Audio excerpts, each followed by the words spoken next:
Welcome back to the Shipyard 101 series. In this episode, 102, we will show you how creating a pull request in GitHub automatically spins up a new isolated ephemeral environment in your Shipyard dashboard.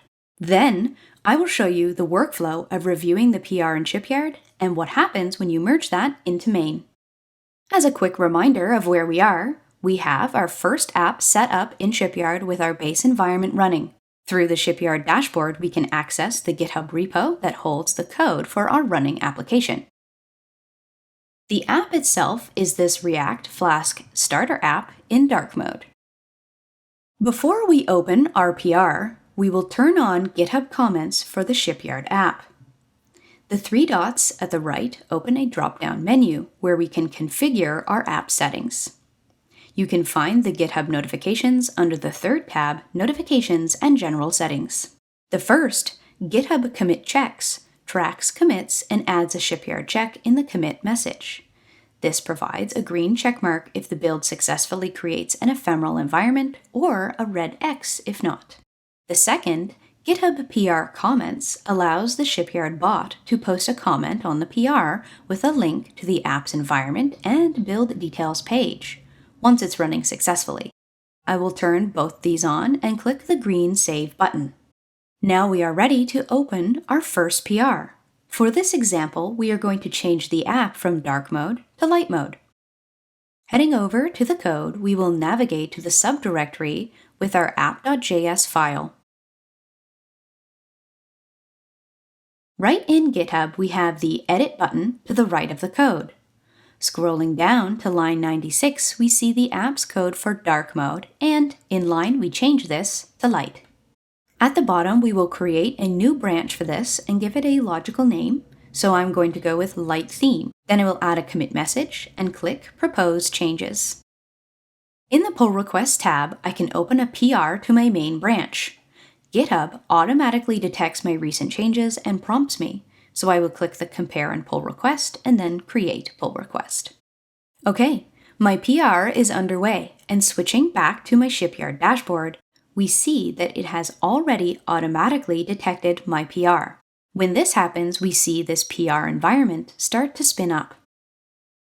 This shows the PR number. In this case, it's number 1, as this is the first PR I have created with this new repo.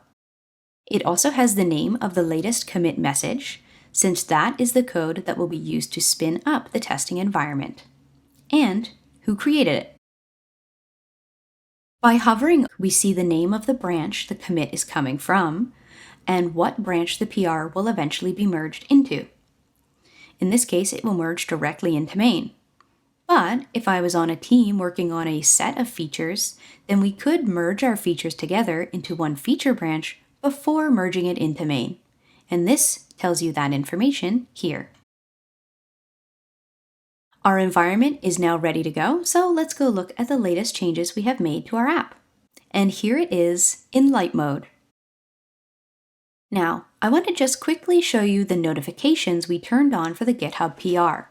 We can see on my checks that the Shipyard app is there, and we have the green checkmark that tells us it was successful. We can also see the bot comment that gives us the links to the environment and build details. Because Shipyard is protected with SSO, no one can access these links unless they are authorized to do so. Let's take a look at our two independent running environments side by side. On the left, we have the base environment from the main branch, and our app is in dark mode. On the right, we have our new app in light mode. I can interact with one without affecting the other. You can use CIs such as GitHub Actions or Circle to run your end-to-end tests on every PR without worrying about tests interfering with each other, and allowing you to find regressions or bugs before merging back into main. Notice as well that our counter is different for the two environments.